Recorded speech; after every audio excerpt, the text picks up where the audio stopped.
Easter season, shelves are glowing with foil, ribbons, pastel boxes, and enough sugar to destabilize any home.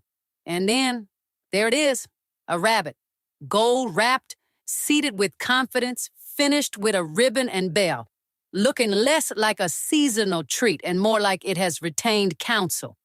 Because some chocolate bunnies are cute, this one is legally iconic. For years, Lindt's Easter Bunny has hopped through some of the most fascinating trademark battles in modern confectionery law. Not because the world ran out of problems, but because intellectual property does something extremely important.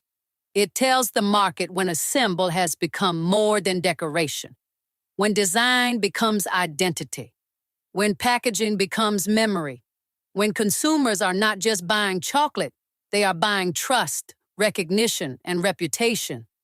And that is exactly why this story matters. Because this is not just about candy, it is about the value of consistency, the commercial power of visual branding, the difficulty of proving distinctiveness, the tension between competition and recognition, and the brilliance of intellectual property law when it actually forces everyone to answer the same hard question. What exactly has this business built in the mind of the public? Today, we are following the legal life of one small rabbit with a very large footprint. A bunny so famous that courts across Europe had to ask whether gold foil, a ribbon, and a crouching shape had crossed the line from festive to protectable. And honestly, that is the kind of absurdly elegant legal drama I live for. You are listening to Intangiblia, the podcast of intangible law, plain talk about intellectual property. Please welcome your host, Leticia Caminero.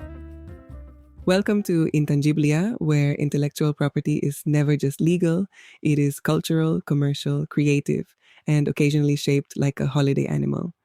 I am your host, Leticia Caminero, the AI version. And I am Artemisa, your AI co-host, professional enthusiast of strong legal arguments, good branding, and any dispute that sounds harmless until you realize it went all the way to the highest courts. Today, we are diving into the global legal saga of the Lindt Easter Bunny, one of the most recognizable seasonal products in the confectionery world, and one of the clearest examples of how intellectual property can shape brand power over time.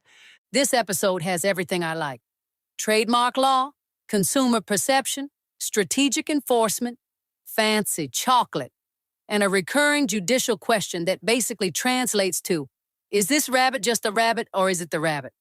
And the answer, depending on the court, is complicated. Which makes it perfect for us. Before we begin, a quick note. My voice in this episode is an AI-cloned version of my real voice. And I am a fully AI-generated co-host. This podcast is for educational and informational purposes only. It is not legal advice. So enjoy the chocolate, enjoy the legal analysis, but do not build your full international trademark enforcement strategy solely from one podcast episode.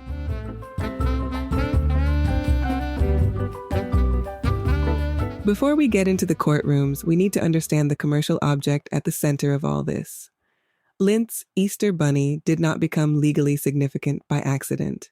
It became significant because Lindt did what strong brands do best. It repeated, polished, and reinforced a visual identity until consumers started recognizing it instantly. We are talking about a seated chocolate bunny wrapped in metallic gold foil, usually wearing a red ribbon with a small bell. Over time, that combination became deeply associated with Lindt in the minds of many consumers, especially in Europe. And that is where intellectual property becomes beautiful. Because IP is not just about stopping copycats in some crude, punitive sense. It is also about rewarding the discipline of building recognition. Businesses do not create these associations overnight. They invest, they market, they refine, they stay visually coherent. They build consumer trust. They create a signature. And once that signature takes hold in the marketplace, law has to decide whether it deserves protection. That is one of the most important things to understand about trademark law. It is not just about words and logos. It can also extend to shapes, colors, packaging, and product appearance, but only when those features genuinely function as indicators of source. That sounds simple, but it is one of the hardest things to prove. Because Easter is not exactly a blank canvas. Rabbits are everywhere. Gold foil is not revolutionary. Ribbons are decorative. Bells are charming, yes, but not exactly a technological breakthrough. So Lindt's challenge was never, do people like this product? It was, do people see these elements and think specifically of Lindt? And that distinction is everything. One of the most important chapters in this story came in the European Union litigation over Lindt's efforts to secure trademark protection for the bunny's shape and overall appearance. At the EU level, the courts were not willing to give Lindt everything it wanted.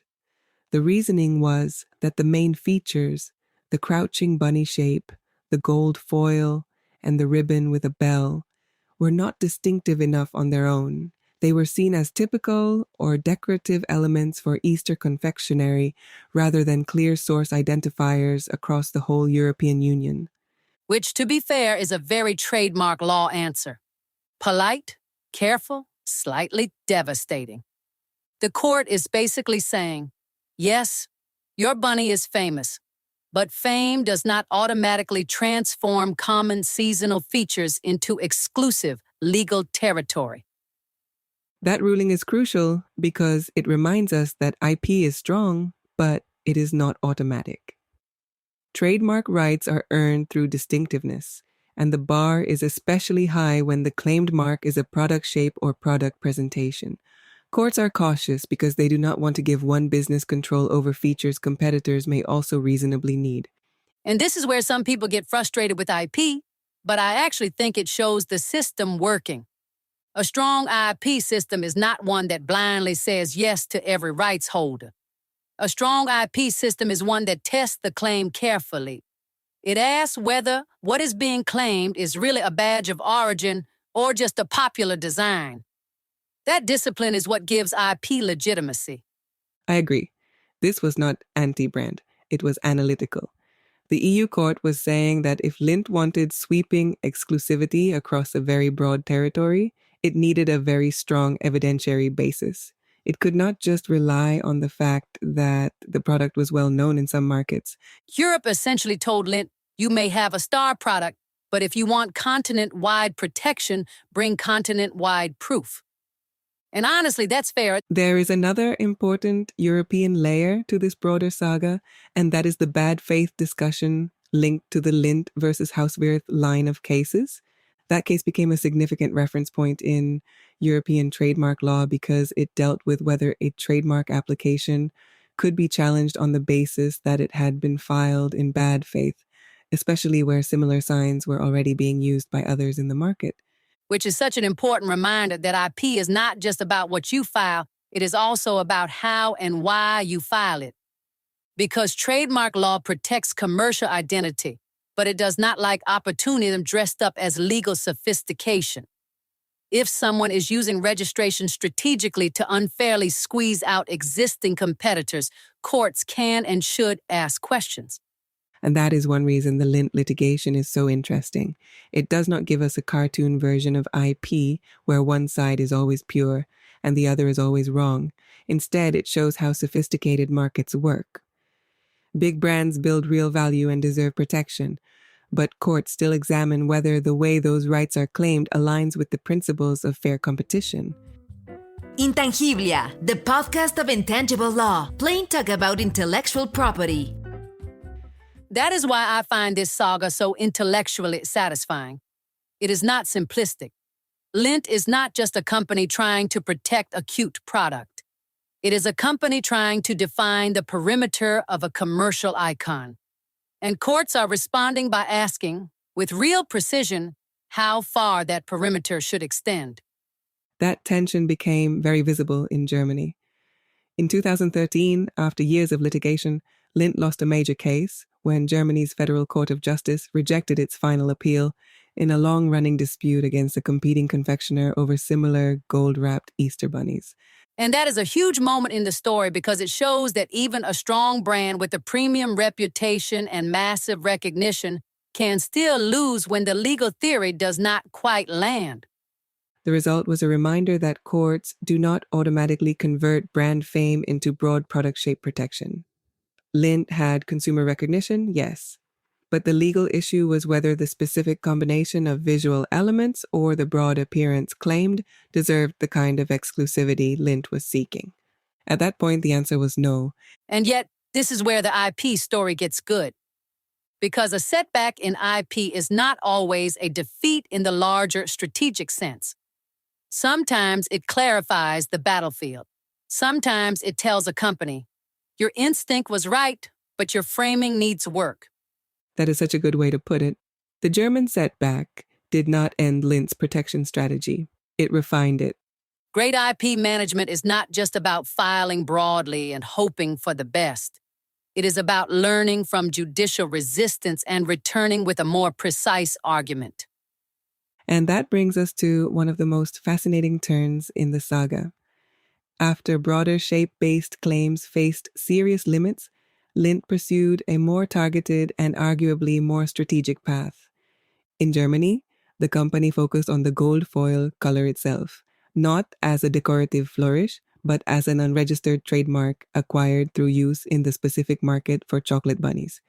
Which is a spectacularly sharp move, because instead of insisting, protect the whole bunny exactly as it stands, Lindt was effectively saying, look more closely. The market has learned something from us. The gold itself has become meaningful. That is not just a legal argument. That is a branding thesis. And in 2021, Germany's Federal Court of Justice accepted that argument in a very important decision involving Confiserie Heilemann. The court held that Lindt had shown sufficient evidence that the specific gold tone used on its bunny had acquired distinctiveness through use. One of the key pieces of evidence was survey data showing that more than 70% of respondents associated that gold color in the context of chocolate bunnies with Lindt. That number matters because this was not the court indulging a luxury brand fantasy. This was a court responding to market evidence. That is one of the best things about IP law when it works well. It forces you to prove that the public actually sees what you claim they see.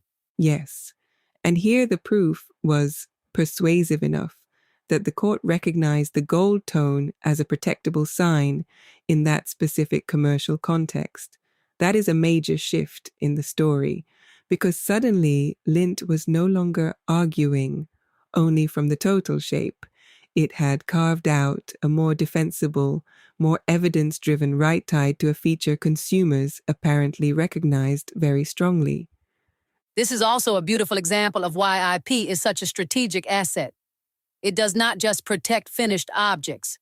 It helps businesses identify which aspects of their identity actually carry recognition, then protect those aspects with greater precision. And that is especially important in crowded consumer markets. If you understand what consumers remember about your product, you can protect that memory structure more effectively. IP is not only about defense, it is also about clarity. It helps you understand what you really own in the mind of the market. Then comes Switzerland, and this is where the story gets especially strong for Lindt. In 2022, the Swiss Federal Supreme Court fully granted Lindt's injunction against Lidl over a competing bunny product. This was not just a symbolic win, it was a meaningful and practical victory. The court prohibited Lidl from producing and distributing the lookalike products in Switzerland and required destruction of the remaining stock. That is serious enforcement. Not, please adjust your packaging. Not, let us all reflect and move on. Destroy the stock. And what makes the Swiss ruling especially important is the way the court framed the protectable identity of the bunny. It accepted that the shape of the Lindt gold bunny had become established as a trademark through use, irrespective of color. That gave Lindt a broad scope of protection. That is huge. Because now the conversation is no longer limited to, is the foil gold enough to confuse people? The court is saying something broader and more powerful. It is saying the bunny's shape itself, through market use and recognition, has become source identifying. That is one of the clearest examples of IP law rewarding sustained brand building. And it also highlights a point that often gets lost in public discussions. Strong IP outcomes are not just handed to companies because they are famous. They are often the result of years of use, evidence gathering, careful positioning, and repeated legal refinement. The Swiss decision feels like the system saying, all right, you have done the work, you have built the recognition, you have proved the link, protection follows. And I love that. It is also a reminder that jurisdiction matters. The same commercial object can produce very different outcomes depending on the court, the evidentiary record, and the exact legal framing. That is not a flaw. That is part of the reality of international IP enforcement. I want to pause here because I think it is easy for people to hear this story and say, really, all this over a bunny? But to me, this is actually a deeply positive story about intellectual property. Completely agree. Because what are these cases really about? They are about whether the law recognizes the value of commercial meaning. They are about whether years of consistent branding matter. They are about whether consumer trust, product presentation, and visual identity deserve legal respect. They are about whether a business that invests in reputation can stop others from free riding on that investment. That is not trivial. That is the architecture of fair competition. IP is sometimes criticized as if it only restricts, but this saga shows the opposite side. Intellectual property also enables businesses to create with confidence. It encourages investment in distinctive identity. It rewards clarity in the marketplace. It protects the connection between a company and the goodwill it has built. And importantly, the courts did not just rubber stamp every Lindt claim. They examined them. They pushed back where appropriate. They narrowed where necessary. They recognized rights where proof justified it. That is not overprotection. That is a functioning legal system. Well said. This is one of those stories that actually strengthens confidence in IP. It shows that the system can be demanding, but also responsive. It can reject broad claims when they go too far and still recognize strong rights when the evidence supports them. Which is exactly what you want. Not a weak system that protects nothing, not an overbroad system that protects everything. A disciplined system that distinguishes between decoration and identity and then acts accordingly. There is also a more practical lesson here for businesses and creators. Sometimes what you think is your strongest asset is not the one the law will protect most easily. Lindt may have wanted the whole visual package protected as one sweeping mark, but some of its stronger later wins came from more focused theories tied to real evidence of consumer association. That lesson is gold, no pun intended. Businesses often think in emotional wholes. This is our iconic product, and they are not wrong. But law often works in more granular ways. Which feature carries source significance? Which element is ordinary? Which combination is distinctive? Which claim can survive scrutiny? You need both vision and precision. And that is why good IP strategy is never just filing.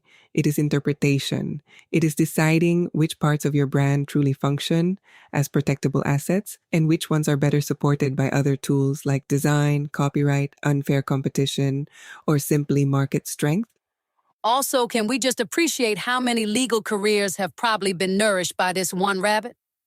Honestly, yes. Premium chocolate, premium litigation, premium precedent. Even when the outcomes varied, the overall body of litigation created something valuable. It built a deeper jurisprudential conversation around trade dress-like features, shape-based branding, and the role of consumer evidence in proving recognition. In other words, even the losses contributed to the value of the story. That is very IP.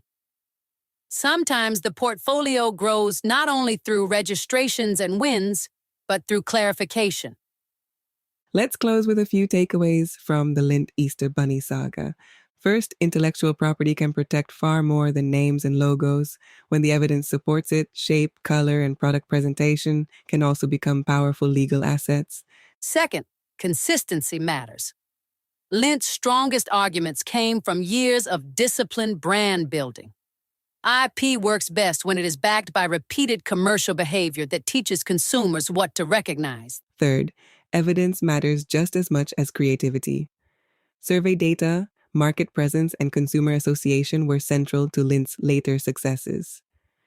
Fourth, strong IP systems do not simply say yes or no, they calibrate. They reject overreach where necessary, and they validate real distinctiveness where it has been proven. That is a strength, not a weakness. Fifth, IP is positive because it supports investment, identity, and fair competition. It helps businesses protect the goodwill they have earned and gives consumers clearer signals in the market. And my final takeaway is this. Never underestimate what a company can build through repetition, elegance, and legal patience. Today it is a bunny.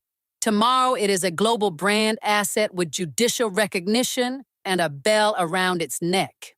That is all for today's episode of Intangiblia. The Lindt Easter Bunny reminds us that intellectual property is not just about invention in the laboratory or code on a screen. It is also about the everyday objects that become meaningful through design, memory, and trust. It is about the moment a product stops being just a product and becomes an identity the market can recognize. And when that happens, intellectual property gives law a language for protecting the value that has been created. Which is why the story of one little chocolate rabbit is actually a very big story about branding, recognition, and the power of IP done well. Thank you for listening. Stay brilliant, stay curious, and this Easter, look at the packaging a little more closely. There may be a trademark battle hiding under the foil. See you next time. Happy Easter.